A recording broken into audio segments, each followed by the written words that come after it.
பாஜக மத்திய சென்னை பாராளுமன்ற தொகுதி செயல் வீரர்கள் மாநாடு சிறப்புரை மாநில தலைவர் திரு கே அண்ணாமலை அவர்கள். வருகிற ஜனவரி 12ஆம் தேதி வெள்ளிக்கிழமை பகல் 11 மணி. இடம் YMCA மைதானம், ராயப்பேட்டை. இப்படிக்கு பாஜக மத்திய சென்னை மேற்கு மாவட்டம். இன்றும் தேசப்பணியில் மாவட்ட தலைவர் என் தனசேகர், மாவட்ட பொருளாளர் டி ரமேஷ் அட்வொகேட், மாவட்ட செயலாளர் கண்ணன் பாளைய தேவர். Experience 11 days of Grand Europe trip with easy EMI of ₹25,000 only with GT Holidays, South India's #1 travel brand.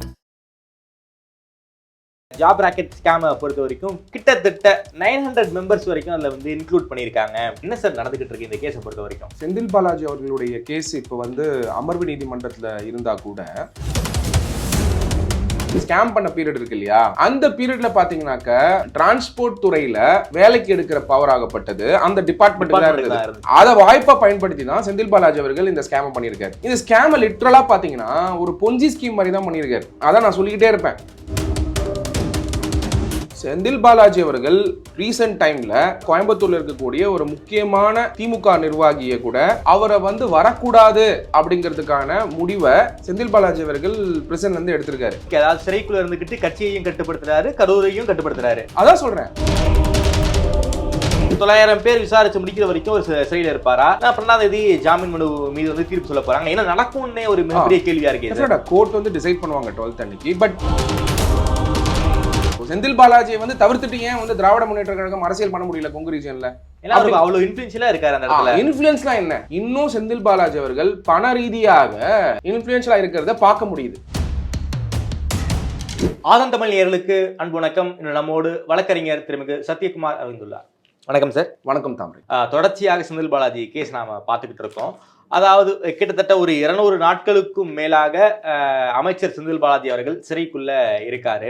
சமீபத்தில் சிசிபி ஒரு குற்றப்பத்திரிகை கோர்ட்ல தாக்கல் பண்ணியிருந்தாங்க. அதை பார்க்கும்போது நமக்கே ஒரு சமயம் தலை சுத்தி போகுது. ஜாப் ராக்கெட் ஸ்கேமை பொறுத்த வரைக்கும் கிட்டத்தட்ட 900 மெம்பர்ஸ் வரைக்கும் அதில் வந்து இன்க்ளூட் பண்ணியிருக்காங்க. கிட்டத்தட்ட அவங்க எல்லாருமே குற்றவாளிகள் அப்படிங்கிற ரீதியில பிரமாண பத்திரம் தாக்கல் பண்ணியிருக்காங்க. கிட்டத்தட்ட அந்த கேஸை பொறுத்த வரைக்கும் பல பேர் மோடஸ் ஆப்பரண்டியில் அதை வந்து ஓப்பன் பண்ணியிருக்காங்க. அதில் மிக முக்கியமான நபர்கள் 3 பேர், செந்தில் பாலாஜி தம்பி உட்பட அவருடைய உதவியாளர் 2 பேர் தான் மிக முக்கியமாக அந்த ஸ்கேமுக்கு வந்து துணை புரிஞ்சிருக்காங்க. இதில் 900 பேர் வரைக்கும் சொல்லியிருக்காங்களே சார், என்ன சார் நடந்துகிட்டு இருக்கு இந்த கேஸை பொறுத்த வரைக்கும்? நீங்க பாத்தீங்கன்னா தாமரை, செந்தில் பாலாஜி அவர்களுடைய கேஸ் இப்போ வந்து அமர்வு நீதிமன்றத்தில் இருந்தா கூட இதுக்கு முன்னாடி வந்து சுப்ரீம் கோர்ட்ல செந்தில் பாலாஜியுடைய மனுக்கள் பலது வந்து விசாரணைக்கு வந்தது. ஆமா, அந்த விசாரணை ஆகப்பட்டது லார்ட்ஷிப் ஜஸ்டிஸ் ராமசுப்ரமணியம் அவர்கள் முன்னாடி லிஸ்ட் ஆயிருந்தது. லிஸ்ட் ஆகி ராமசுப்ரமணியம் அவர்கள் இந்திய அரசமைப்பு, அதாவது கான்ஸ்டிடியூஷன் ஆஃப் இந்தியா 1950 வந்ததுக்கு அப்புறம் அக்ரீவ்டு பார்ட்டினா யாரு, ஒரு ஒரு விஷயத்துல வந்து அக்ரீவ்டு பார்ட்டினா யாரு, அக்ரீவ்ட்னா யாரு அப்படிங்கிறத ஒரு ஒரு கிளியரா வந்து அந்த அந்த ஆஸ்பெக்ட் வந்து கொண்டு வந்திருந்தாங்க. அவங்க ஜட்ஜ்மெண்ட்ல கொண்டு வந்திருந்தாங்க. அந்த அக்ரீவ்டு பார்ட்டி அப்படின்னு சொல்லி செந்தில் பாலாஜி அவர்கள் போட்ட பெட்டிஷனுக்கு தான் ஜட்மெண்ட் வருது. அந்த ஜட்மெண்ட் காப்பி வந்து நீங்க எடுத்து பாத்தீங்கன்னாக்க லார்ட்ஷிப் ஜஸ்டிஸ் ராமசுப்ரமணியம் அவர்கள் அக்ரீட் பார்ட்டினா யாருன்னு டிஃபைன் பண்ற இடத்துல தான் இந்த மோடஸ் ஆப்பரண்டி எப்படி நடந்திருக்குங்கிறதையும் அதுல விரிவுபடுத்தியிருக்காங்க. அது நீங்க கம்ப்ளீட்டா எடுத்து பார்த்தாலே இப்ப போட்டிருக்க சார்ஜ் ஷீட்டும் அதுவும் பாத்தீங்கன்னா ஆல்மோஸ்ட் வந்து சிமிலரா இருக்கும். காரணம் என்னன்னா அந்த அந்த வழக்கை பத்தி அந்த டெஃபினிஷன் அரைவ் பண்றதுக்காக அந்த மோடஸ் ஆப்பரண்டி இருந்தாதான் யார் அக்ரீவ்னு அரைவ் பண்ண முடியும். ஸ்டெப் 1 அந்த மோடஸ் ஆப்பரண்டியை புரிஞ்சுன்னு, அதுக்கப்புறம் அந்த மோடஸ் ஆப்பரண்டி புரிஞ்சதுக்கு அப்புறம் அக்ரீட் பார்ட்டினா யாரு அப்படின்னு டிஃபைன் பண்றாங்க. ஆமா, ஃபர்ஸ்ட் இது கேஸ்குள்ள போறதுக்கு முன்னாடி தாமரை ஒரு வேலைக்கு அப்ளை பண்றாங்க, கவர்மெண்ட் வேலைக்கு அப்ளை பண்றாங்க. 2 விதமா அப்ளை பண்ணலாம். ஒன்னு வந்து டிஎன்பிஎஸ்சி வழியா உள்ள வர்றது, குரூப் 1, குரூப் 2, குரூப் 4, 2A இந்த எக்ஸாம் செய்து உள்ள வரலாம்.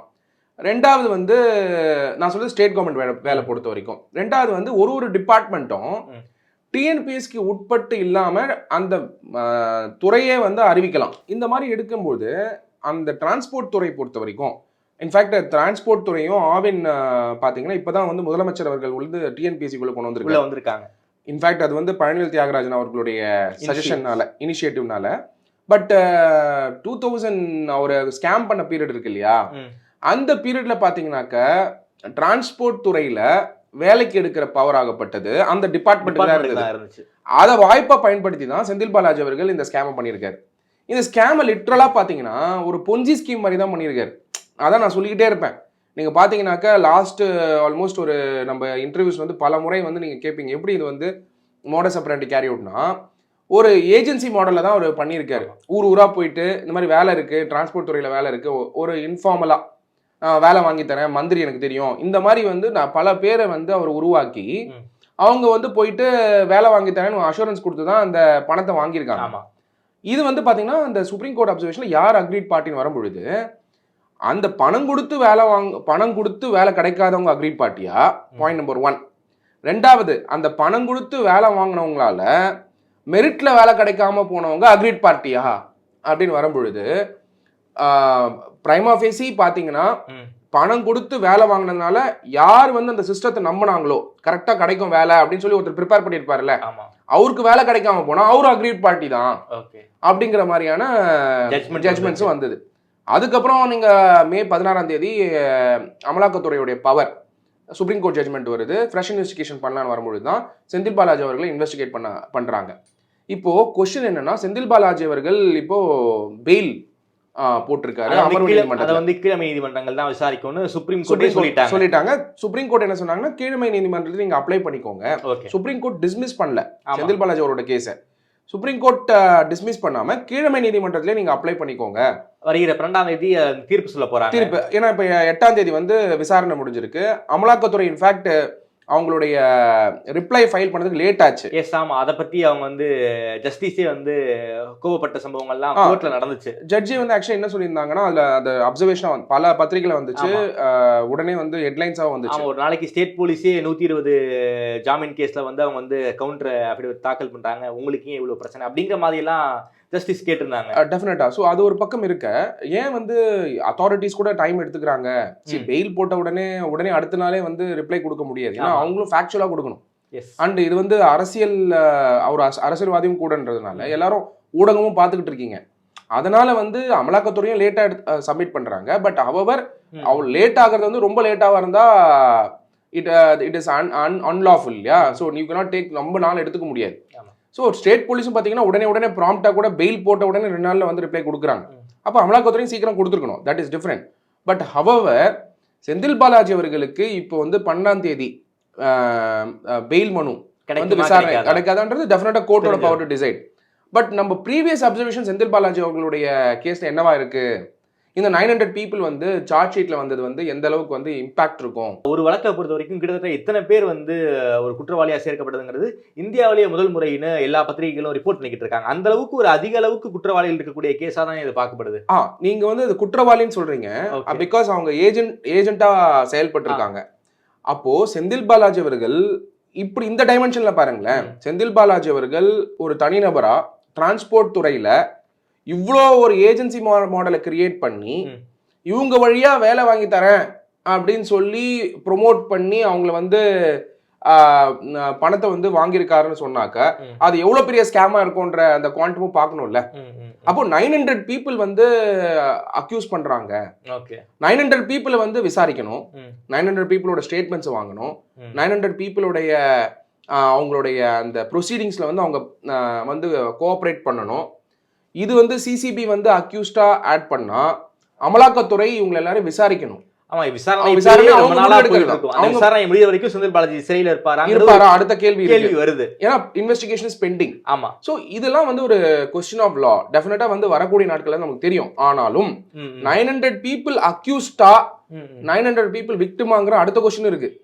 இப்போ சிசிபி வந்து 900 people அக்யூஸ் ஆகுறாங்க அப்படின்னா நீங்க சொல்லுங்க தாமரை, 900 people வந்து அக்யூஸ்ட் அப்படின்னா கூட இன்வெஸ்டிகேஷன்ல பண்ணிருக்காங்க சிசிபி, அவங்க ஆட் பண்றாங்க. ஏன்னா அவங்களுக்கு அந்த பவர்ஸ் இருக்கு. ஏன்னா இன்வெஸ்டிகேஷன் வேற க்ளோஸ் பண்ணணும்.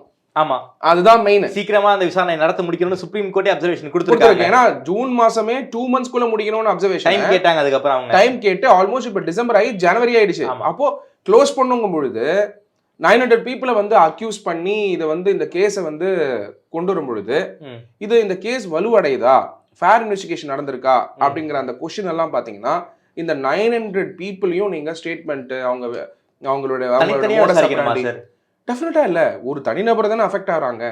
ஒருத்தர் அக்யூஸ் பண்ணியிருக்கிறதுனால மட்டுமே அவர் வந்து குற்றவாளின்னு கிடையாது இல்ல. ஓகே, ஃபேர் ஜஸ்ட் நீங்க வந்து ஃபேர்னஸ் வந்து உங்களோட இன்வெஸ்டிகேஷன் எக்ஸசைஸ் பண்ணணும். இது வந்து சிசிபி ஆட் பண்ணியிருக்காங்க. ஆமா, அமலாக்கத்துறை வந்து இது பிரெடிகேட் அஃபென்ஸா இருக்கிறதுனால அந்த 900 பீப்புள்ல ப்ரொசீட்ஸ் ஆஃப் கிரைம், அந்த ப்ரொசீட்ஸ் ஆஃப் கிரைம்னா என்ன, செந்தில் பாலாஜியோட சேர்ந்து இயங்குனவங்க கண்டிப்பா லாபம் அடைஞ்சிருப்பாங்கல்ல. அந்த கிரைம்ல, அந்த மேலஃபைட் இன்டென்ஷன்ல லாபம் அடைஞ்சிருப்பாங்கல்ல, அவங்களுக்கு வந்து இன்வெஸ்டிகேஷன் பண்ணும் பொழுது எப்படி பண்ணுங்கிற அந்த கொஸ்டினும் இருக்கு. அப்படின்னும் பொழுது இந்த proceeds of crime, offence of money லாண்டரிங்ல ஹூஎவர் செக்ஷன் 3ல என்ன சொல்றாங்கன்னா, whoever directly or indirectly attempts to indulge or knowingly assist or knowingly is a party and is actually involved in any process or activity connected with the proceeds of crime, including its concealment, possession, acquisition or use and projecting or claiming it as untainted property shall be guilty of offense of money laundering. இப்போ இந்த 900 பீப்புளும் செந்தில் பாலாஜி அவர்கள் எப்படி வந்து செயல்பட்டாரு, செந்தில் பாலாஜி டைரக்டா involve ஆனாரா, Senthil Balaji அவரோட brother Ashok குமாரால involve ஆயிருக்காரா அப்படிங்கிறதுக்கான டெஃபினட்டா வந்து எக்ஸ்பிளனேஷன்ஸ் வந்து சிசிபி சென்ட்ரல் கிரைம் பிரான்ச் அவங்களும் எஃபிஷியன்ட் டிபார்ட்மெண்ட் தான். அவங்க கொடுத்துருக்கக்கூடிய அந்த சார்ஜ் ஷீட்டை படிச்சு தான் ஒரு அக்யூஸ்ட் மேலையும் என்ன சார்ஜஸ் வச்சிருக்காங்க அப்படின்னு பார்க்கணும். இதை தாண்டி ஒரு அக்யூஸ்டுக்குமே லீகல் ரெமெடி இருக்கா இல்லையா தாமரை? டெஃபினட்டா இந்த 900 பீப்புளும் வந்து லீகல் ரெமெடி தேர்றதுக்கான வாய்ப்பு இருக்கு சார். 900 பேரை வந்து இந்த வழக்கில் சேர்த்திருக்காங்க அப்படின்னா இந்த 900 பேர் விசாரிக்கிற வரைக்குமே செந்தில் பாலாஜி சிறையில் இருப்பாராங்கிற கேள்வி எல்லாருக்குமே இருக்கே சார். ஏன்னா என்ன இடி என்ன சொல்றாங்க அப்படின்னா, செந்தில் பாலாஜி அவர்கள் இப்போ வரைக்கும் ஒரு அமைச்சரா இருக்காரு, அரசாங்கத்துக்குள்ள ஒரு இன்ஃப்ளூயன்ஷியலா இருக்காரு. அப்படி இருக்கும்போது இவரை நாங்க வெளியே விட்டா விசாரணையிலுடைய பாதிப்பை ஏற்படுத்துவார் அப்படிங்கிற மாதிரியான வாதங்களை தொடர்ச்சியா ஐடி வச்சுக்கிட்டு இருக்காங்க. இப்போ 900 பேர் சேர்த்திருக்காங்க. அப்படி இருக்கும்போது இந்த 900 பேர் விசாரிச்சு முடிக்கிற வரைக்கும் ஒரு சிறையில் இருப்பாரா? ஏன்னா 12ஆம் தேதி ஜாமீன் மனு மீது வந்து தீர்ப்பு சொல்ல போறாங்க. என்ன நடக்கும்னே ஒரு மிகப்பெரிய கேள்வியா இருக்கு. கோர்ட் வந்து டிசைட் பண்ணுவாங்க 12th அன்னைக்கு. பட் லெட் அஸ் அண்டர்ஸ்டாண்ட் அவர் இன்ஃப்ளூயன்ஷியலா இருக்காரா இல்லையான்னு. இப்போ செந்தில் பாலாஜியோட இன்ஃப்ளூயன்ஸ் கட்சியில் இருக்கா இல்லையான்னு ஒரு அனலைஸ் பண்ணும். ஏன்னா கிட்டத்தட்ட ஜூன் மாசத்துல இருந்து இது வரைக்கும் இருந்துகிட்டு இருக்காரு, சிறையில தான் இருந்துகிட்டு இருக்காரு. அப்ப செந்தில் பாலாஜி அவர்களுக்கு அரசியல்ல பவர் இருக்கா இல்லையா அப்படிங்கிறது தான் கொஸ்டின். ஆமா, அதுக்கப்புறம் நம்ம சட்டத்துக்கு வரலாம். செந்தில் பாலாஜி அவர்களுடைய கரூர்ல இருக்கக்கூடிய இப்ப ரீசெண்டா பாத்தீங்கன்னா அங்க வந்து செந்தில் பாலாஜி இல்லாததுனால ஒரு வேக்கம் ஏற்பட்டு இருக்கு. ஆமா, செந்தில் பாலாஜி மட்டும் இல்லாம செந்தில் பாலாஜியோட பிரதர் அசோக் குமார் அவர்கள், ஏன்னா அசோக் குமார் அவர்களும் மிக முக்கியமான பங்கு வந்து செந்தில் பாலாஜி அவர்களுடைய டெவலப்மெண்ட்ல இருக்கு. ஆமா, ஏன்னா அவர் வந்து பிசினஸ் பாத்துக்கிறது, செந்தில் பாலாஜி அரசியல் பாத்துக்கிறது. செட்டில்மெண்ட்ல யாருக்கிட்ட எவ்வளவு இருக்குங்கிற விஷயம் அசோக் தான் தெரியும்னு இடியே சொல்லியிருக்காங்க. அப்படி இருக்கும் பொழுது செந்தில் பாலாஜி அவர்கள் ரீசெண்ட் டைம்ல அங்க வந்து பாத்தீங்கன்னா கோயம்புத்தூர்ல இருக்கக்கூடிய ஒரு முக்கியமான திமுக நிர்வாகியை கூட அவரை வந்து வரக்கூடாது அப்படிங்கிறதுக்கான முடிவை செந்தில் பாலாஜி அவர்கள் பிரசன்ட்ல இருந்து எடுத்திருக்காரு. Okay, point number 1. சோ அப்ப கட்சியில வந்து அவருக்கு பவர் இருக்கு, இன்னும் இருக்கு. அப்ப அதாவது சிறையிலே இருந்தா கூட வேறு கட்சியில இருந்து வந்து திராவிட முன்னேற்ற கழகத்துல மந்திரி ஆயிருந்தா கூட குறுகிய காலத்திலேயே திராவிட முன்னேற்றத்துக்குள்ளேயே கழகத்துக்குள்ளேயே ஒரு மிகப்பெரிய பவர் வந்து செந்தில் பாலாஜி அவர்கள் என்ஜாய் பண்ணிட்டு இருக்காரு. ஆமா, பாயிண்ட் நம்பர் 1. பாயிண்ட் நம்பர் 2, அங்க இருக்கக்கூடிய ஆட்சியாளர் நியமிக்கிறது வந்து பாத்தீங்கன்னா எக்ஸிஸ்டிங் ஆட்சியாளர்கள் வந்து அவர் சொல்ற மாதிரியான செயல்பாடுகளை செய்ய முடியல சிறையில் இருந்துகிட்டு அப்படிங்கறது செந்தில் பாலாஜி அவர்கள் ஃபீல் பண்ணதுனால அந்த டிரான்ஸ்ஃபரை கூட அவர் வந்து கரூர்ல ஒரு மிகப்பெரிய டிரான்ஸ்ஃபர் நடந்துச்சு, அந்த டிரான்ஸ்ஃபரை கூட இம்பாக்ட் கொடுக்குற அளவுக்கு செந்தில் பாலாஜி அவர்கள் இருக்காரு. எப்போ வந்து செந்தில் பாலாஜி பவர்ஃபுல்லா இல்லையா நம்ம எப்படி தீர்மானிக்கிறது? கட்சியிலையும் பவர் இருக்கு, ஆட்சியிலையும் ஆட்சி அதிகாரத்துல வந்து அமர்த்துறவங்க மேலேயும் அந்த அதிகாரத்தை செலுத்த முடியும். அதிகாரத்தை செலுத்த முடியுதா?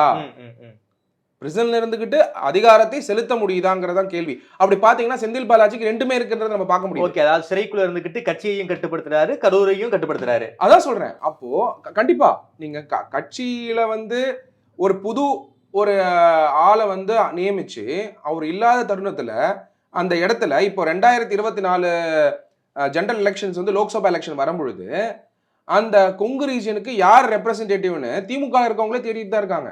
ஆமா, இங்க திமுக இருக்கக்கூடிய பிரபல சீனியர்ஸ் எல்லாம் கூட கரூர் ரீஜனுக்கு போய் வேலை பண்றதுக்கு ரெடியா இருக்காங்க. நான் திராவிட முன்னேற்ற கழகம் பொறுத்த வரைக்கும் கொள்கை ரீதியா பாத்தீங்கன்னா அவங்களுக்கு அந்த இன்ட்ரெஸ்ட் இருக்கு. ஓகே, கரூர் ரீஜனை வந்து டெவலப் பண்ணணும், நம்ம ஆட்சி பிடிக்கணும் அப்படிங்கிற ஒருபட்ட கருத்து இருக்கிறதுனால அவங்க வந்து ரெடியா இருக்காங்க. ஆனால் செந்தில் பாலாஜி அவர்களுக்கு கரூர் ரீஜன்ல வந்து புது ஆளை நியமிச்சா செந்தில் பாலாஜி வந்து எந்த மாதிரியான செயல்பாடுகள் பிரசன்ட்ல எடுப்பாருங்கிற அந்த கொஸ்டினும் இருந்துகிட்டு இருக்கு. திராவிட முன்னேற்ற கழகம் அதாவது சிறைக்குள்ள இருந்துகிட்டு செந்தில் பாலாஜி அரசியல் பண்ணிக்கிட்டு இருக்காரு. நீங்க சொல்றது டெஃபினட்டா எல்லாமே எப்படி இருக்கும்? இல்லாம இருந்தா எப்படி வந்து ஒரு புது ஆள் நியமிக்காம இருப்பாங்க? ரெண்டாவது தாமரை, அங்க இருக்கக்கூடிய ஆட்சியாளர்கள் எப்படி வந்து டிரான்ஸ்ஃபர் ஆகுறாங்க? ஏன் ஆட்சியாளர்கள் வந்து டிரான்ஸ்ஃபர் ஆகுறதுக்கு செந்தில் பாலாஜியோட கன்சென்ட் இல்லாம எப்படி இருக்கும் அப்படிங்கிற கேள்வி வந்து டெஃபினட்டா வந்து நான் மட்டும் எழுப்பல, ஊடகத்துல இருக்கவங்க எல்லாருமே வந்து இந்த கொஸ்டினை வந்து எழுப்பிட்டு தான் இருக்காங்க. இப்போ வரைக்கும் லோக்கல் பாலிடிக்ஸ்ல, கரூர் பாலிடிக்ஸ்ல செந்தில் பாலாஜியை தவிர்த்து ஒன்றும் பண்ண முடியாது. அவர் சிறையில இருந்தாலும் ஏன் பண்ண முடியாது அப்படிங்கறது தான் கேள்வி. எதனால பண்ண முடியாதுங்கிறது தான் ஒரு விடுகதையா இருந்துட்டு இருக்கு. ஓகே, இப்போ செந்தில் பாலாஜியை வந்து தவிர்த்துட்டு ஏன் வந்து திராவிட முன்னேற்ற கழகம் அரசியல் பண்ண முடியல கொங்கு ரீஜன்ல? அவ்வளவு இன்ஃபுளுன்ஷியலா இருக்காரு அந்த இடத்துல. இன்ஃபுளுன்ஸ்லாம் என்ன அப்படின்னா ஒரு மனிதர் எப்படி இன்ஃபுளுன்ஸா இருக்காருன்ற கேள்வி வருதா இல்லையா? அப்போ இன்னும் செந்தில் பாலாஜி அவர்கள் பண ரீதியாக இன்ஃபுளுன்ஷியலா இருக்கிறத பார்க்க முடியுது. அரசியல் பொறுத்த வரைக்கும் தாமரை பணம் தான் மிக முக்கியமான காரணம். பவர் அப்படிங்கிறது எதனால வருதுங்கிறது இப்ப இந்த டைம்ல நான் சொல்றது வந்து 21st செஞ்சுரியில நீங்க 1968 அண்ணா பீரியடுக்கு போகாதீங்க. அண்ணா பீரியட்ல கொள்கை ரீதியா யங்ஸ்டர்ஸ் அவங்க வந்தாங்க. சோ திராவிட முன்னேற்ற கழகம் வந்து ஒரு பவர்ஃபுல் கட்சியா இருந்தாங்க. அதுக்கப்புறம் பாத்தீங்கன்னா கலைஞர் சார் பீரியட்ல பாத்தீங்கன்னா ஆல்மோஸ்ட் அதே மாதிரி தான் இருந்துட்டு இருந்தது கொள்கை ரீதியா இருக்கவங்க. இப்ப ரீசென்ட் டைம்ல பாத்தீங்கன்னா செந்தில் பாலாஜி அவர்களுக்கு பவர் அப்படின்னு நீங்க சொல்றீங்கல்ல, இன்ஃப்ளூயன்ஸ் அப்படின்னு சொல்றீங்கல்ல, அந்த இன்ஃப்ளூயன்ஸ் ஆகப்பட்டது எப்படி வருது அப்படின்னு நீங்க பாக்கணும். மணிதான் பவரா? அதுதான் நீங்க சொல்றது மிக முக்கியமான நியூஸ். செந்தில் பாலாஜி சிறையில இருந்துகிட்டு அரசியலை கட்டுப்படுத்துறாரு நீங்க சொல்றீங்க. டெஃபினட்டா எப்படி இல்லைன்னு நீங்க சொல்றீங்க? நீங்க பாருங்க, நான் 2 ஃபேக்டரை தான் பாக்குறேன். திராவிட முன்னேற்ற கழகம் கட்சியில எத்தனையோ யங்ஸ்டர்ஸ் வந்து செந்தில் பாலாஜியை விட டேலண்டடா இருக்காங்க தாமரை. யங்ஸ்டர்ஸே என்னால் ஐடென்டிஃபை பண்ண முடியும், அந்த மாதிரி இருக்காங்க கரூர்லயே. ரெண்டாவது, திராவிட முன்னேற்ற கழகத்துல தங்களுடைய வாழ்க்கையை அர்ப்பணிக்கிறதுக்கு கூட எந்த லாபமும் இல்லாம கட்சி மேல வந்தா போதும்னு நினைக்கக்கூடிய பல தொண்டர்கள் இன்னும் இருந்துட்டு இருக்காங்க ஸ்டாலின் சார் கவர்மெண்ட்லயே. மூணாவது, செந்தில் பாலாஜியை விட சீனியர்ஸ் திராவிட முன்னேற்ற கழகத்துல பல வருடங்கள் எம்எல்ஏவா இருந்துகிட்டு இன்னும் மந்திரி பதவியே வந்தது கிடையாது. அவங்க பாத்தீங்கன்னா பேக்ரவுண்ட்ல வந்து இன்னும் வந்து கட்சியோட வேலைகளை செஞ்சுட்டு தான் இருக்காங்க. அவங்களும் வந்து அங்க டெப்ளாய் பண்ண முடியும்.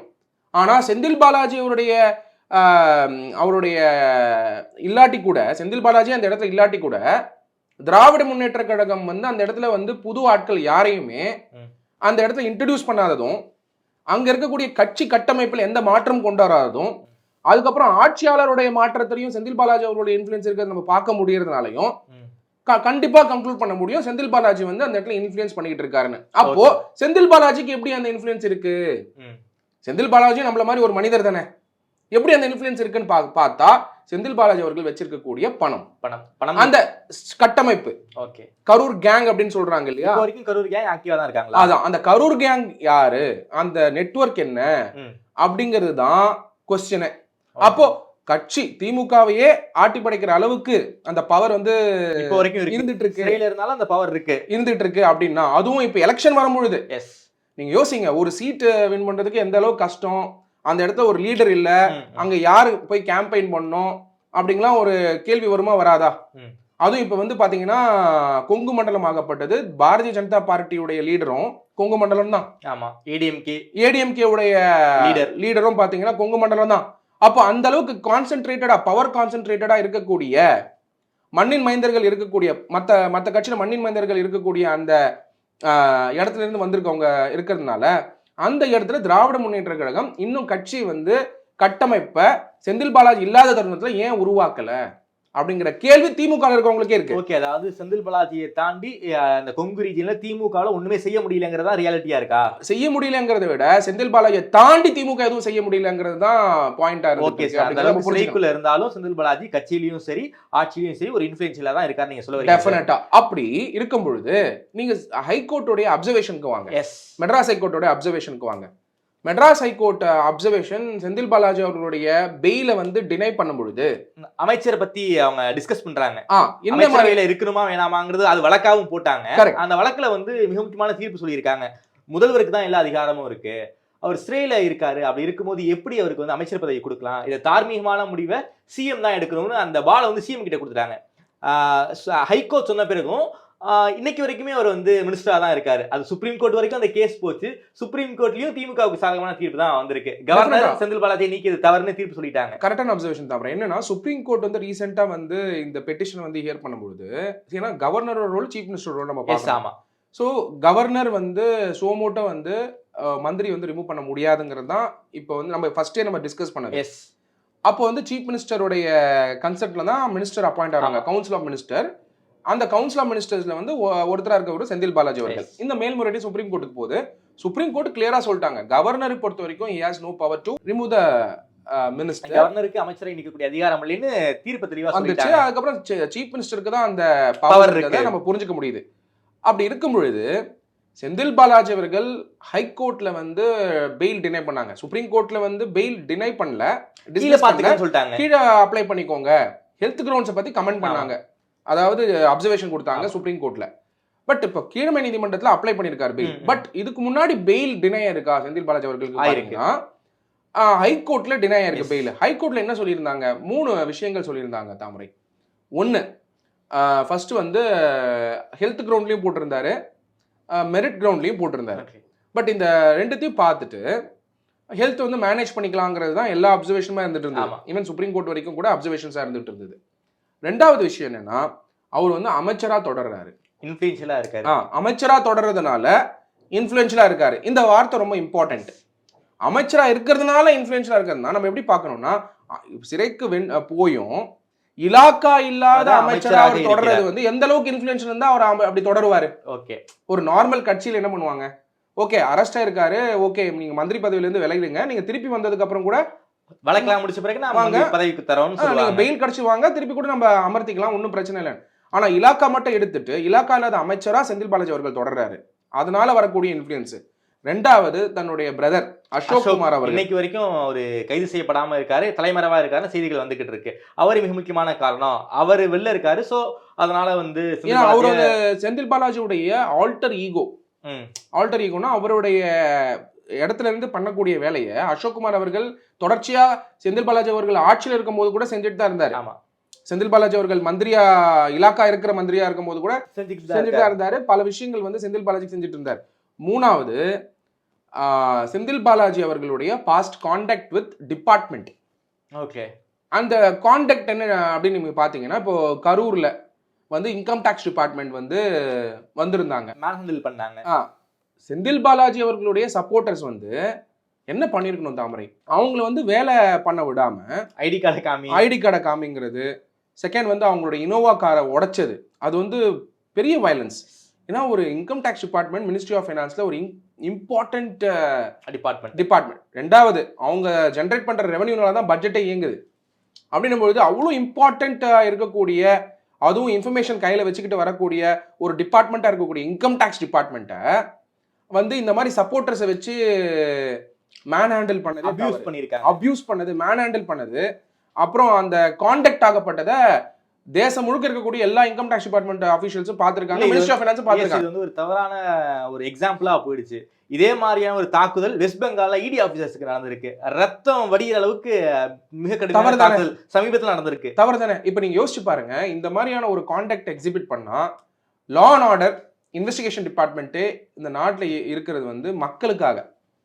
புரிஞ்சுக்கோங்க, மக்கள் வந்து நினைக்கிறாங்க, ஓகே இந்த நாட்டில் இருக்கக்கூடிய லா என்ஃபோர்ஸ்மெண்ட் ஏஜென்சிலாம் வந்து பவர்ஃபுல்லு, எந்த ஒரு பிரச்சனையா இருந்தாலும் ஈஸியா சார்ட் அவுட் பண்ணுவாங்க அப்படிங்கிற அந்த நம்பிக்கை இருக்கிறதுனால தான் ஒரு மனிதனும் இந்த நாட்டில் வந்து பீஸ்ஃபுல்லா இருக்காங்க. ஓகே, அப்படி இருக்கும் பொழுது அப்படி ஒரு லா என்ஃபோர்ஸ்மெண்ட் ஏஜென்சிஸ் வந்து இந்த மாதிரி வந்து தவறா மேன் ஹேண்டில் பண்ற கான்டாக்ட் இருக்கே, அதுக்கான ட்ரெண்டும் வந்து கரூர்ல தான் ஸ்டார்ட் ஆச்சு, செட் பண்ணாரு செந்தில் பாலாஜி அவர்கள். ஸோ அந்த கான்டாக்ட் பத்தியும் மெட்ராஸ் ஹைகோர்ட் வந்து பெயில் டினை பண்ணும்பொழுது இந்த 3 பாயிண்ட் ஆஃப் அப்சர்வேஷன் நம்மளால பார்க்க முடியாது. அதனால இந்த 3 பாயிண்ட் ஆஃப் அப்சர்வேஷன்ல எந்த கண்டிஷன் சேஞ்ச் ஆயிருக்குங்கிறது வந்து ஒரு கொஸ்டின் மார்க் தான். ஓகே, இப்போ வந்து செந்தில் பாலாஜி அவர்களுடைய இலாக்கா இல்லாத மந்திரி இன்னும் தொடர்ந்துட்டு தான் இருக்காரு. அசோக் குமார் அவர்கள் இன்னும் வந்து சரணடையல, இல்ல அசோக் குமார் அவர்கள் இன்னும் வந்து அரெஸ்ட் ஆகப்படலை, இல்ல அவர் மேல இன்வெஸ்டிகேஷன் முடியல. மூணாவது வந்து அந்த பாஸ்ட் கான்டாக்ட் வந்து யாராலையும் மறைக்க முடியாது. நாலாவது ஒரு அடிஷனல் பாயிண்ட் என்ன வந்திருக்குன்னா, 900 பீப்புளை வந்து சிசிபி வந்து சென்ட்ரல் கிரைம் பிரான்ச் 900 பீப்புளை விட்னஸ் ஆக்கி அந்த கிரைம் எப்படி கமிட் பண்ணாங்கன்ற விசாரிக்கிறது ஒரு ஆங்கிள். அதுக்கு சமன்ஸ் ஆகப்பட்டது செக்ஷன் 91ல கொடுப்பாங்க. 91ல கொடுத்தா அவங்க எல்லாரும் வந்து டாக்குமெண்ட்ஸ் ப்ரொடியூஸ் பண்ணுவாங்க. ப்ரொடியூஸ் பண்ணி அவங்களை விட்னஸ் ஆக்குவாங்க. அது ஒரு பக்கம். ரெண்டாவது, அந்த 900 பீப்புள் அக்யூஸ் ஆயிருக்காங்க அப்படிங்கிற இன்ஃபர்மேஷன். ஏன்னா நம்ம சார்ட் ஷீட் வந்து பாத்தீங்கன்னா 900 பீப்புள் ஆட் பண்ணும்போது கேள்விகள் வருது. அவ்வளோ பெரிய பில்டிங் இருக்கா, எல்லாருக்கும் சார்ட் ஷீட் கொடுக்கணுமே, இந்த மாதிரி விஷயங்கள் வந்து வந்துட்டு இருக்கு. அப்படின்னும் பொழுது இந்த 900 பீப்புளுக்கும் ப்ரொசீடிங்ஸ் முடிகிற வரைக்கும் செந்தில் பாலாஜி அவர்களுடைய ஸ்டேட்டஸ் என்ன அப்படிங்கிறது ஒரு கொஸ்டினா தான் இருந்துகிட்டு இருக்கு. Okay sir. அப்ப அதனால வரக்கூடிய நாட்கள்ல நீதிமன்றம், அதாவது ஜான் 12 அன்னைக்கு என்ன டெசிஷன் வராங்கன்றது it's power of the court to decide. Okay sir. அதனால நம்ம will have to wait for the judgement sessions court to decide the matter. Sir, அதாவது தொடர்ச்சியா நம்ம இடி கேஸை ஃபாலோ பண்ணிக்கிட்டு இருக்கோம். இடி கேஸ்ல சிக்கிய யாருக்குமே ஜாமீன்ங்கிறது அவ்வளவு சீக்கிரமா கிடைச்சிடாது. இப்போ ஜாமீனுக்காக மனுஷ் சிசோடியா அவர்கள் மிகப்பெரிய அளவில் போராட்டம் பண்ணிக்கிட்டு இருக்காரு, சட்ட போராட்டம் பண்ணிக்கிட்டு இருக்காரு. இப்போ வரைக்கும் அவருக்கு ஜாமீன் என்பது ஒரு கேள்விக்குறியா தான் இருக்கு.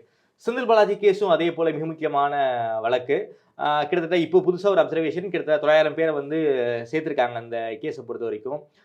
எப்படி சார் கிடைக்குமா? அதாவது ஹில் கிரவுண்ட்ஸ் அடிப்படையில் ஜாமீன் கிடைச்சுங்கிற நம்பிக்கையில் செந்தில் பாலாஜியுடைய வழக்கறிஞர் டீம் இருக்காங்க, திமுக வழக்கறிஞர் டீம் இருக்காங்க அப்படிங்கிற ரீதியான செய்திகள் வந்து வெளில வந்துகிட்டு இருக்கு. ஜாமீன் கிடைக்க வாய்ப்பு இருக்கா சார்? குறிப்பாக ஹெல்த் கிரவுண்ட் அடிப்படையில் அவருக்கு ஜாமீன் கிடைக்க வாய்ப்பு இருக்கா? இல்லை, இப்போ நீங்கள் ஹெல்த் கிரவுண்ட் பொறுத்த வரைக்கும் நீங்கள் எல்லா இடத்துலையுமே நீங்கள் பார்த்தீங்கன்னா தொடர்ச்சியாக அந்த ஹெல்த் கிரவுண்டில் ஏன் போடுறாங்கன்றது நம்ம வந்து டீட்டெயிலாக நம்ம பேசியிருக்கோம். செக்ஷன் 45ல வந்து வி ஹாவ் அ ப்ரொவிசோ. அந்த ப்ரொவிசோவில் மெடிக்கல் கிரவுண்டுங்கிறது ஒரு ஸ்பெஷல் கிரவுண்ட் ஃபார் பெயில். அது தொடர்ச்சியா வந்து மெடிக்கல் கிரவுண்ட் சொல்லிட்டு தான் இருப்பாங்க. பட் அவங்க சொல்லக்கூடிய மெடிக்கல் கிரவுண்ட் வந்து சிக்னஸ்ங்கிற செக்ஷன் 45ல சொல்லியிருக்கிற சிக்னஸ்க்குள்ள இல்ல இன்ஃபார்ம்குள்ள வருமா அப்படிங்கிற கேள்வி வருது. அதையும் வந்து மெட்ராஸ் ஹைகோர்ட் வந்து அவங்களுடைய அப்சர்வேஷனை வந்து தெளிவாக டினை பண்ணும்போது சொன்னாங்க. சிக்னஸ்னா என்ன, சில பாத்தீங்கன்னா அதுல பாத்தீங்கன்னா 10 நிமிடத்துக்கு நிக்க முடியல, இந்த மாதிரி விஷயங்கள்லாம் அதுல அப்சர்வேஷனை கொடுத்துருந்தாங்க.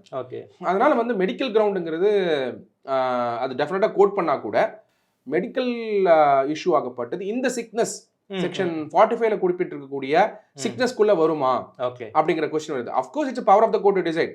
ரெண்டாவது வந்து அந்த 3 அப்சர்வேஷன் சொன்னது இப்ப 4வது அப்சர்வேஷன் ஆட் அப் ஆயிருக்கிறது. இதெல்லாம் வந்து ஒரு கொஸ்டின் தான் இருந்துகிட்டு இருக்கு. அதனால செந்தில் பாலாஜி அவர்களுக்கு அதாவது தாமரை பெயில் பொறுத்த வரைக்கும் there is no law of bail. பெயிலுக்குன்னு ஒரு சட்டம் கிடையாது. பெயிலுங்கிறது இட்ஸ் a power of the court to decide. So court வந்து எப்படி வந்து அந்த டெசிஷன் எடுக்க போறாங்க அப்படிங்கிறத பார்க்கணும். இப்போ நீங்க செந்தில் பாலாஜியோடைய முழு கேஸ் எடுத்து பார்த்தீங்கன்னா சிசிபி வந்து இப்போ சார்ஜ் ஷீட்டை வந்து அமர்வு நீதிமன்றத்தில் தான் ஃபைல் பண்ணியிருக்காங்க. அதுக்கு காரணம் என்ன? செக்ஷன் 44 படி கிளப்பிங் நடந்து ஸ்பெஷல் கோர்ட் ஃபார் எம்பிஎம்எல்ஏல இருந்து கேஸ் வந்து இப்போ பிரின்சிபல் செஷன்ஸ் கோர்ட்டுக்கு வந்தாச்சு. இங்க பிரின்சிபல் செஷன்ஸ் கோர்ட்டுக்கு வந்ததுனால இந்த கேஸ் இங்க சார்ஜ் ஷீட் ஆகப்பட்டது பிரின்சிபல் செஷன்ஸ் கோர்ட்ல சப்மிட் பண்ணியிருக்காங்க. இந்த 900 பீப்புளும் இப்போ அக்யூஸ்ட்னு சொல்லியிருக்காங்களே, அவங்களோட இன்வெஸ்டிகேஷன் ப்ரொசீடிங்ஸ் எப்படி இருக்க போகுது அப்படிங்கறத வந்து பார்க்கணும். அப்போ ஹிஸ்டரி ஆஃப் இந்தியாலேயே 900 பீப்புள் வந்து எங்கேயுமே ஆட் பண்ணல கிடையாது அப்படிங்கிற ஒரு அப்சர்வேஷன் இருக்கிறதுனால இது எப்படி இது வந்து இன்வெஸ்டிகேஷன் நடக்க போகுது அப்படிங்கறத வெயிட் பண்ணி தான் வாட்ச் பண்ணணும். But it's a power of the court to decide on 12th regarding the bail of Senthil Balaji அவர்கள் எப்படி இருக்குன்னு பார்க்கணும். கடைசி கேள்வி சார், சமீபத்தில் ஒரு புலனாய்வு வார இதழில் செந்தில் பாலாஜியை பற்றி ஒரு அட்டைப்பட கட்டுரை, அந்த கட்டுரையில் வந்து அசோக் பற்றி ரொம்ப கிளியராக எழுதியிருந்தாங்க. அசோக் வந்து வெளிநாடுகளுக்கெல்லாம் தப்பிச்சு போல, வெளி மாநிலங்கள்லாம் இல்லை, அவர் வந்து தமிழ்நாட்டுக்குள்ளே தான் இருக்காரு, கரூருக்குள்ளே வந்து சுதந்திரமாக நடமாடிக்கிட்டு இருக்காரு, யார் யார்கிட்ட பெரிய பெரிய அமௌண்ட்லாம் இருக்கோ அவங்ககிட்டலாம் போய் ரகசியமாக விசிட் பண்ணி அதெல்லாம் பார்த்துக்கிட்டு இருக்காரு, ஏன்னா ஏமாற்ற முடியாது அப்படின்னு மிரட்டி இருக்காரு அப்படிங்கிற மாதிரியான செய்திகள்லாம் வந்திருக்கு. ஸோ ஒரு சோர்ஸ் இல்லாமல் வந்து புலனாய்வு வாரர்கள் நிச்சயமாக எழுத மாட்டாங்க. தமிழ்நாட்டுக்குள்ளே தான் அவர் எங்கேயோ இருக்காரு. ஏன் சார் இடி இன்னைக்கு வரைக்கும் அவரை வந்து கைது பண்ணல? இந்த விஷயத்தை பொறுத்த வரைக்கும் எவேசிவா இருக்காங்க, இடி வந்து சுணக்கமா இருக்காங்க, இதை டைமா யூஸ் பண்ணிக்கிட்டு அவன் வந்து ஜாமீன்ல வந்துடலாம் அப்படிங்கிற ஒரு மைண்ட் செட்ல வந்து செந்தில் பாலாஜி இருப்பதாக தான் தெரியுது. ஏன் வந்து இன்னைக்கு வரைக்கும் அசோக் வந்து ஒண்ணுமே பண்ணாம இருக்காங்க? இல்ல, அரெஸ்ட் பண்ணாதது ஏன் அப்படிங்கிறது வந்து தட்ஸ் a question வந்து நம்ம ஆன்சர் பண்ண முடியாது. பட் அவர் வந்து இந்தியால இருக்காரா அப்படிங்கிற ஃபர்ஸ்ட் கேள்வி இருக்கு. யாரோ சொல்ற ஒரு இன்ஃபர்மேஷன் பேஸ் பண்ணி இப்ப ஜெனரலாவே எழுத மாட்டாங்க, அவங்களுடைய நம்பிக்கை தன்மை போயிடும், மக்கள் மத்தியில போயிடும். கரெக்ட். சரி, அப்படி எழுதுறாங்க அப்படின்னா கூட அந்த ஆங்கிள் நீங்க எடுத்து பாத்தீங்கன்னா 2 ஆங்கிள் இருக்கு. இப்போ செந்தில் பாலாஜி அவர்கள் என்ஃபோர்ஸ்மெண்ட் டைரக்டரேட்டுடைய பிடியில வந்து இருந்துட்டு இருக்காரு. அதே அசோக் குமார் அவர்கள் பாத்தீங்கன்னாக்கா வெளியில இருக்கிறத வந்து நீங்க சொல்லக்கூடிய ரிப்போர்ட்ஸ் வழியா தெரியுது. அப்படி இருந்தா கூட கொஸ்டின் வந்து அசோக் குமார் அவர்கள் இந்தியாவில் இருந்திருந்தால் என்ஃபோர்ஸ்மெண்ட் டைரக்டரேட் வந்து டெஃபினட்டா வந்து அரெஸ்ட் பண்ணி இன்வெஸ்டிகேட் பண்றதுக்கான பாசிபிலிட்டிஸ் இருக்கு. இது ஒரு பக்கம் இருக்க. ரெண்டாவது, வெளிநாடுகள்ல இருந்தா வெளிநாடுகள்ல இருக்கக்கூடிய அக்யூஸ்ட கூட பிடிக்கிறதுக்கான இன்ஃபேக்ட் வெளிநாட்டுல இருந்தா இன்னும் ஈஸி டு பிரிங். காரணம் என்னன்னா சமீபத்துல ஆருத்ரா கேஸ் எக்ஸாம்பிள், அந்த மாதிரி கேசஸ். அதுக்கப்புறம் பாத்தீங்கன்னா பல கேசஸ் இப்ப சிபிஐ வழக்கெல்லாம் கூட பாத்தீங்கன்னா டெல்லியில எம்லாட் வச்சு கொண்டு வராங்க, அதாவது மியூச்சுவல் லீகல் அசிஸ்டன்ட் ட்ரீட்டி. ஆமா. ஸோ வெளிநாடுகள்ல இருந்தா எப்படி பிடிக்கிறது ஈஸி அப்படிங்கறது வந்து நீங்க புரிஞ்சுக்கணும்னா, ஒரு மனிதர் வந்து வெளிநாடு தப்பிச்சு போறாரு அப்படின்னாக்க அவர் எங்க இருக்கிறாருங்கிற அந்த இடமாகப்பட்டது ஃப்ரீஸ் ஆயிடுது. ஆமா. அதே மாதிரி ஃபார் எக்ஸாம்பிள் வந்துட்டு துபாயில இருக்காங்க, இல்ல லண்டன்ல இருக்காங்க, இல்ல வந்து வெளிநாடுகள்ல இருக்காங்கன்னா இமிகிரேஷன்ல தெரியும் அவர் எங்க போயிருக்காரு. ஸோ இதனால என்ன ஆகுது, அப்புறம் அந்த நாட்டுக்குள்ள குடியேறும் பொழுது டெம்பரவரியா எந்த அட்ரஸ்ல இருக்காருங்கிறது தெரியும். அதனால எம்லாட் வந்து அப்ளை பண்ணும் பொழுது செக்ஷன் 105B போட்டு சிஆர்பிசியில் எம்லாட் அப்ளை பண்ணும் பொழுது அந்த நாட்டில் இருக்கக்கூடிய ஒருத்தரை வந்து எப்படி எக்ஸ்ட்ராடேட் பண்ணுங்கிற ப்ராசஸ் வந்து மினிஸ்ட்ரி ஆஃப் ஹோம் அஃபேர்ஸ்க்கு தெரியும். மினிஸ்ட்ரி ஆஃப் எக்ஸ்டர்னல் அஃபேர்ஸோட கோஆர்டினேட் பண்ணிக்கிறாங்க. அங்கே இருக்க இந்தியன் எம்பசி, அங்கே இருக்கக்கூடிய லோக்கல் போலீஸோட இந்த ஆர்டர்ஸ் வந்து இஷ்யூ பண்ணி கொண்டு வரதுக்கான பவர்ஸ் இருக்கு. இது ஒரு பக்கம் இருக்க, இந்தியாவில் இருந்தாலும் கண்டுபிடிக்கிறது வந்து இன்னைக்கு காலகட்டத்தில் இருக்கக்கூடிய டெக்னாலஜி வேர்ல்டில் தாமரை எல்லா இடத்துலையும் சிசிடிவி கேமராஸ் இருக்கு, எல்லா இடத்துலையுமே வந்து பார்த்தீங்கன்னாக்கா இன்வெஸ்டிகேட் பண்ணுற பவர்ஸ் இருக்கு, எல்லா டிஸ்ட்ரிக்ட்டும் எல்லா லோக்கல் ஏரியாஸும் போலீஸ் கண்ட்ரோலில் இருந்துகிட்டு இருக்கு. அப்படின்னும் பொழுது everything is under surveillance. அப்படின்னும் போது பிடிக்கிறது வந்து ஏன் லேட் ஆகுது அப்படிங்கிறது வந்து we have to wait and watch. அமலாக்கத்துறை வந்து டெஃபினட்டா இந்தியாவில் இருந்திருந்தால் பிடிச்சிருப்பாங்க அப்படிங்கிறது வந்து நம்ம புரிஞ்சுக்க முடியுது. பட் வெளிநாட்டில் இருந்தாலும் அவங்களுக்கு அந்த ப்ராசஸ் இருக்கு. So we have to wait and watch until they get the absconder. So அதனால இப்போதைக்கு அசோக்குமார் அவர்கள் அப்ஸ்காண்டிங்ல தான் இருக்காரு. அவர் எங்க இருக்காருன்னு நமக்கு தெரியல, பட் வரக்கூடிய நாட்கள் நமக்கு தெரிய வரும் அப்படின்னு நினைக்கிறேன். ஓகே சார், ரொம்ப நன்றி சார். குறிப்பாக இந்த செந்தில் பாலாஜி கேஸ் அப்டேட்டை பற்றி ரொம்ப விரிவாக பேசியிருக்கீங்க. குறிப்பாக சிசிபி 3000 பேர் இந்த வழக்கில் சேர்த்த பின்னணி, அதே போல் ஜாமீன் கிடைக்குமா கிடைக்காதா என்பதை பற்றி ரொம்ப விரிவாக பேசியிருக்கீங்க. நேரம் கொடுத்து பேசி மிக்க நன்றி சத்யா சார். நன்றி தாமரை.